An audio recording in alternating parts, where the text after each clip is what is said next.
Let's cook egusi Zimbabwean way. Before you say or you run away from this video, listen. Snail is very beneficial to health. It is anti-cancer. It strengthens the immune system.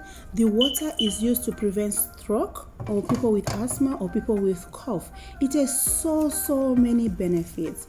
So before you judge another culture's food, we have to learn just the way I did.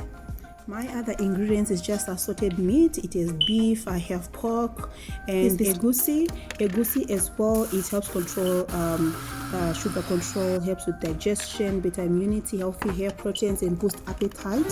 So this is so popular in Nigeria. And we also have oil. Palm oil is also good for heart, for brain health, for cholesterol, and it's also good for people who drink maybe poison, or if you drink something, or people with cough as well. They also use this palm oil to sweeten their chest. We all know onions is also beneficial. I mean, almost all of us, we use onion in our homes to cook, and that is scotch bonnet. This is something that Nigerians, all of them, they eat because it is so peppery. It took me a while before I got used to it, but I have tried. And then this is iru. Iru is called local beans in English. It treats malaria, promotes good health, ulcers, diarrhea, good eyesight, even though I'm still wearing glasses, but they say it does, so I keep eating it. So what you need to do is, you have seen from the video, you just need to heat the palm oil, and you saw that I put cooking oil, vegetable oil, because I don't want it to trigger the fire alarm system. Otherwise, if you're in Nigeria, they just use that palm oil on its own, and I have to fry it. And my egusi is also small because we are managing the cost here, guys. It's not easy to buy things from a store here. And so we have to just mix, cook everything, make sure it's really cooked. And then I put my stock that I was in the lunch box that I've already previously boiled my chicken. And then after that, I just start adding my meats. Okay, so all this snail is pre-boiled already, and this one is just crayfish and locust beans, which is dry, which is blended together. It's good for flavor, and like I said, it's also good healthy wise.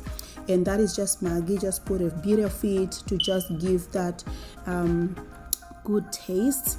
So the way I'm cooking, it may not be the way anybody else cooks, but don't judge me. This is the way that I just found it works for me, and I enjoy eating egusi, and my husband doesn't complain.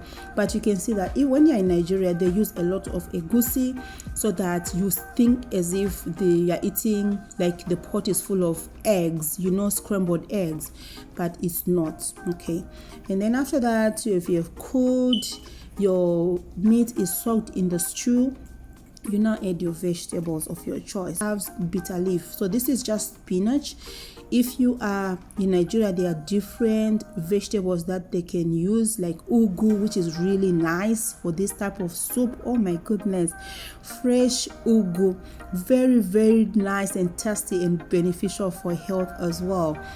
And let me not forget, that is squid. I cut it into pieces and I pre-boiled it. I forgot to put it right at the very beginning when I was putting the other meat.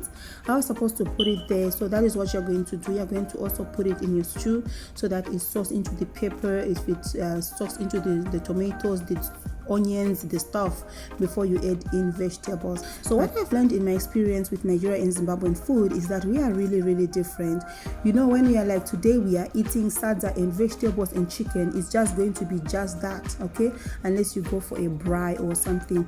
But yeah, never say, I can never eat that, why would I mix all that? We do, guys, and they do. So the yam that we have here, but then this is what we have, and it's also very expensive considering that it's heavy to export, blah but then so you just cut it into pieces, you boil it, and before it's really boiled, back in Nigeria they pound it, like locally pound it, and they really enjoy it. It's really hard work. If you just want to know how they do it, you just go and do your research on Google, on YouTube, on how they pound pounded yam.